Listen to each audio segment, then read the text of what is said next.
Os ministros do Supremo Tribunal Federal decidiram por unanimidade arquivar a denúncia conhecida como quadrilhão do MDB do Senado.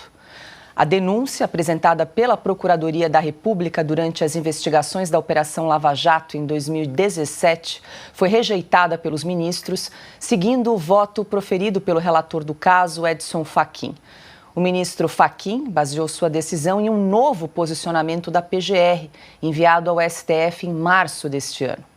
A Procuradoria defendeu a rejeição da denúncia por falta de justa causa. Fachin acatou a alegação e concluiu que não há elementos suficientes para prosseguir com a acusação contra os envolvidos, que incluem figuras do MDB como Edson Lobão, Jader Barbalho, Renan Calheiros, José Sarney, José Sérgio de Oliveira Machado, Romero Jucá e Valdir Raupp. E para começar nossa rodada de análise e comentários, quero dar as boas-vindas. Muito boa noite. Cristina Grêmio, nossa convidada de todas as quartas-feiras. Seja bem-vinda aqui ao Oeste Sem Filtro. Cris, segundo a denúncia da PGR, os 7 políticos aí teriam recebido cerca de 865 milhões de reais em propinas pagas à Petrobras e também à Transpetro. E agora, então, o STF decidiu por arquivar a denúncia da PGR. Cris, boa noite. Boa noite, Paula, Augusto, Silvio, boa noite a toda a nossa audiência.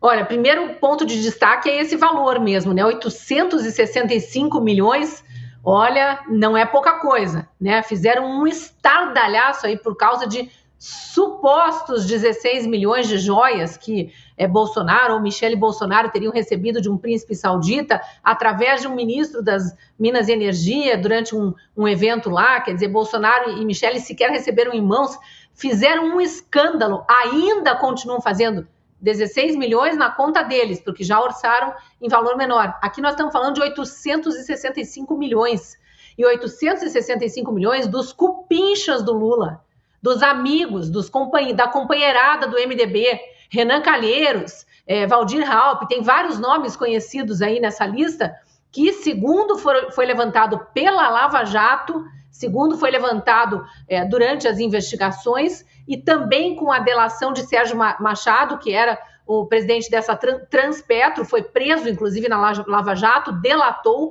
segundo foi dito ali, foi levantado, era dinheiro de propina de obras superfaturadas da Petrobras. É o mesmo esquemão, só que no caso aí era para o MDB. E os diretores da Petrobras, indicados pelo MDB, se garantiam no cargo, conseguindo essa propina para passar para o partido, para projeto de poder, para a Caixa 2, para se eternizar sendo eleito. Ali a gente sabe muito bem que nessas campanhas aí de PT, de MDB, de todos os partidos satélites, jorra dinheiro, brota do chão dinheiro, de repente aparece dinheiro, dinheiro em cueca, dinheiro em apartamentos, tem por tudo aí.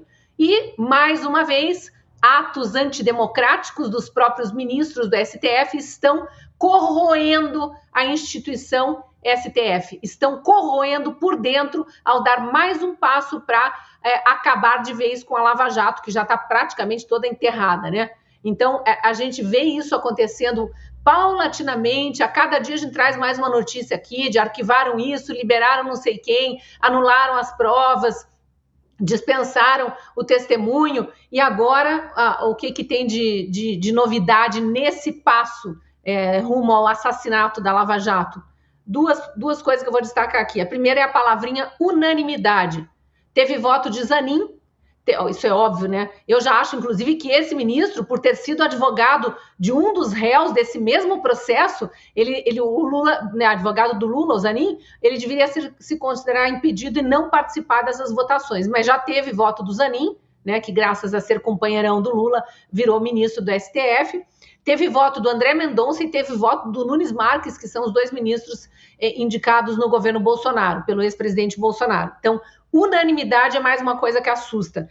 E o outro destaque que eu quero fazer, e eu acho que é o principal nessa notícia, a PGR, Procuradoria-Geral da República, pediu o arquivamento desse processo porque mudaram a interpretação em relação à delação premiada. Se só houver a delação e o Ministério Público ou a Polícia Federal não tiverem levantado mais provas, agora não se pode mais condenar ninguém. Aí a PGR pede o arquivamento, aparentemente baseada na lei atual, e o STF aceita. Isso que me causa estranheza, porque até onde eu saiba, das últimas notícias que a gente deu, e isso não é de agora, é de anos, o Supremo Tribunal Federal ignora a PGR, finge que o Ministério Público não existe. A própria Lindora Araújo, que é a subprocuradora-geral da República, que pede o arquivamento dessa denúncia contra o quadrilhão do MDB, ela própria já denunciou abertamente, com todas as letras, em ofício, que Alexandre de Moraes e o STF vêm desrespeitando o processo penal e o processo acusatório. O processo acusatório, ele envolve a PGR ou o Ministério Público. E os atuais ministros do STF fingem que o Ministério Público não existe. Por que agora decidiram acatar? Estranho, né? Silvio Navarro, muito boa noite. Vale lembrar, então, que essa denúncia foi apresentada pela Procuradoria-Geral da República lá em 2017, durante a Operação Lava Jato. 6 anos se passaram, o STF, então, agora resolve arquivar essa denúncia, né? Enterrando aí mais um capítulo da Operação Lava Jato, Silvio. E esse capítulo, que envolve o tal do quadrilhão, é um capítulo em que as cifras batem em bilhão. É um dos capítulos recheados ali de cifras surrupiadas do pagador de impostos ao longo de muitos anos. Boa noite, Paula, querida Cris, meu irmão Augusto. Boa noite para você que nos acompanha. Complementando o comentário da Cris, o ministro Zanin, recém-empossado, não poderia votar em nenhum caso relacionado à Lava Jato. Deveria se declarar imediatamente impedido, porque não só foi o advogado de defesa do atual presidente Lula, como também liderou uma banca de advogados. Foi uma referência para vários advogados que se movimentaram nas cortes superiores e conseguiram vitórias sucessivas no STF e no STJ, no Superior Tribunal de Justiça, em relação aos seus clientes, todos eles denunciados, alguns condenados e presos pela Lava Jato. Portanto, o ministro Cristiano Zanin deveria se declarar impedido. É o mínimo que se aguardava dele depois de tomar posse na Suprema Corte. Dito isso, Paula, como falava aqui das cifras desse quadrilhão, esse capítulo também guarda talvez uma das imagens que simbolizam esse velho Brasil, né, que é o apartamento cofre do ex-ministro Gedel Vieira Lima, ex-vice-presidente da Caixa. Temos aí a imagem. Em 2017, a polícia descobriu esse apartamento cofre com 51 milhões de reais em espécie, dinheiro vivo, acomodado. Esse dinheiro estava acomodado em malas, em caixas de papelão, e imediatamente não apareceu o dono. É claro, dinheiro de propina, dinheiro roubado. E aí as investigações chegaram a mais um detalhe intrigante, né? Neste capítulo especial da Lava Jato, repito, que é a digital do dedo médio do Gedel. Vamos mostrar também, se der tempo, aqui na tela. Olha lá, extraído dos relatórios da Polícia Federal, né? Ele dizia que o dinheiro não era dele, mas tinha a digital dele nas notas. Ou seja, isso é um retrato do Brasil. O Brasil que a Lava Jato passou a limpo, mas que depois o Supremo Tribunal Federal, o STJ e também outras instâncias do Judiciário, num efeito dominó que começou de cima para baixo, enfim, acabou jogando tudo para debaixo do tapete. E a maioria desses políticos já está de volta à cena do crime. Augusto Nunes, muito boa noite. Está fazendo falta aqui no estúdio, hein, Augusto? Seja bem-vindo à distância aqui.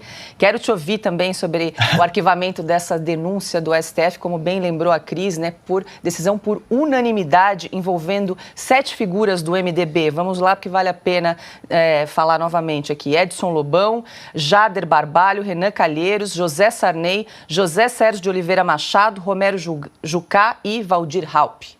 Boa noite, Augusto. Que turma, hein? Boa noite, Paula. Estamos voltando. É um prazer estar com vocês de novo. Amanhã estarei no estúdio.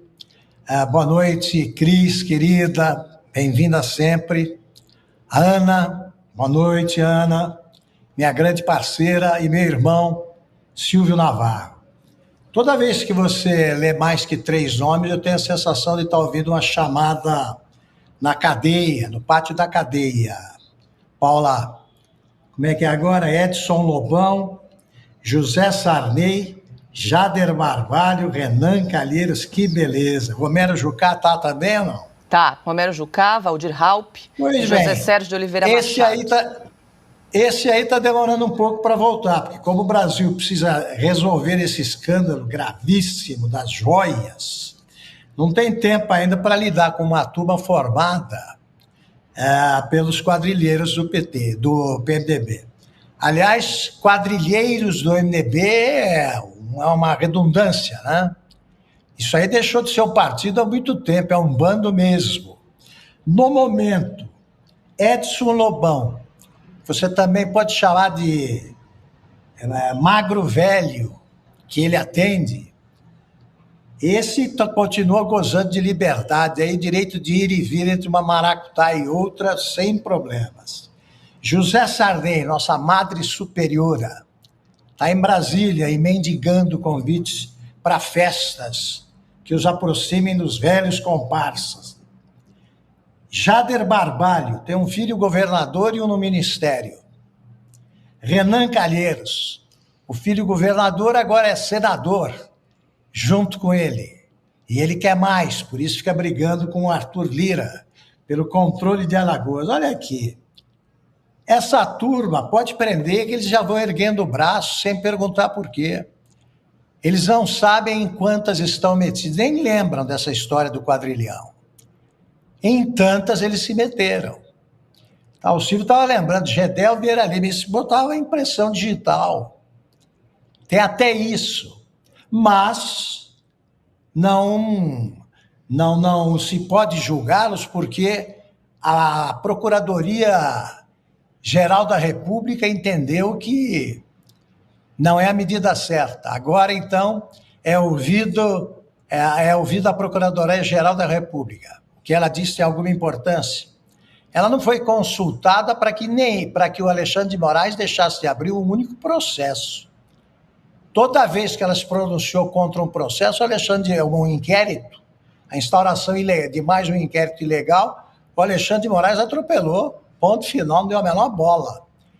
Ou seja, o sistema acusatório brasileiro só vale quando quem é encarregado de acusar pede a absolvição, que foi o que fez o Procurador-Geral da República, que a gente não sabe se está agindo a favor, a gente sabe que sempre que joga a favor, se joga a favor dos bandidos, é porque quer agradar o chefe do bandido, da bandidagem. Quando fica contra, também quer, de alguma forma, chegar a algum entendimento com a chefia da bandidagem. A Procuradoria-Geral da República deixou de existir, como deixou de existir a imparcialidade de um advogado que foi o maior inimigo da Lava Jato, o que mais espalhou mentiras sobre a Lava Jato e que agora vota num processo envolvendo a Operação Lava Jato. Esse é o Brasil do avesso. Silvio, lembrou de outro episódio, Silvio? É porque a gente citou o nome, né? Quando você apresentou essa lista de nomes, você citou José Sérgio Oliveira Machado. Esse é o Sérgio Machado, da Transpetro, que lá atrás, na década de 90, ele era tucano. Aí ele se aproximou do PMDB, acabou ganhando cargos, foi inclusive indicado para essa subsidiária da Petrobras pelo Lula, permaneceu com a Dilma e ele, quando é enroscado no escândalo de corrupção, ele faz a delação premiada. E, além de delatar, ele apresentou fitas. Ele gravou Romero Jucá, Renan Calheiros, ele gravou os ex-aliados. E tem um dos diálogos que nós já até reportamos aqui, Augusto Nunes já escreveu um artigo também lembrando desse diálogo, que é outro símbolo de um velho Brasil. Um velho Brasil que a Lava Jato, por alguns anos, conseguiu varrer. Eu vou ler aqui, e peço licença, Paulo, um trecho que ele diz assim: Queiroz, não sei se vai fazer ou não, é Queiroz Galvão, uma das empreiteiras. A Camargo Correia vai fazer. Estou muito preocupado, porque eu acho que o Janot, é o procurador-geral da República que apresentou essa denúncia na época, está a fim de pegar vocês e acha que eu sou o caminho. E o Jucá diz: você tem que ver com o seu advogado como é que a gente pode ajudar. Tem que ser política, advogado não encontra. Se é político, como é que é? Vamos estancar essa sangria. E o Machado continua: rapaz, essa é a solução mais fácil, vamos botar o Michel. E o Jucá responde: só o Renan que está contra. Eu vou pular aqui, tem uns 4 palavrões no diálogo. Só o Renan que está contra esta tananã, porque não gosta do Michel, porque o Michel é Eduardo Cunha. Gente, esquece o Eduardo Cunha. O Eduardo Cunha está morto. É um acordo, botar o Michel num grande acordo nacional. E o Jucá responde: com o Supremo e com tudo. E o Machado termina: com tudo. Aí parava tudo. Ai, Silvio, vou pedir até para a produção qual é esse artigo do Augusto. Estava vendo aqui, os pecadores vingativos, né? Artigo foi publicado na edição 166 da Revista Oeste, de maio, impecável. Pedi até para a produção exibir aqui na tela, a hora que a gente achar esse artigo, que vale muito a pena. Esse diálogo, importante registrar, foi gravado pelo Sérgio Machado, não é ficção, e quando a gente olhar o Brasil à luz do hoje, talvez ele explique muita coisa.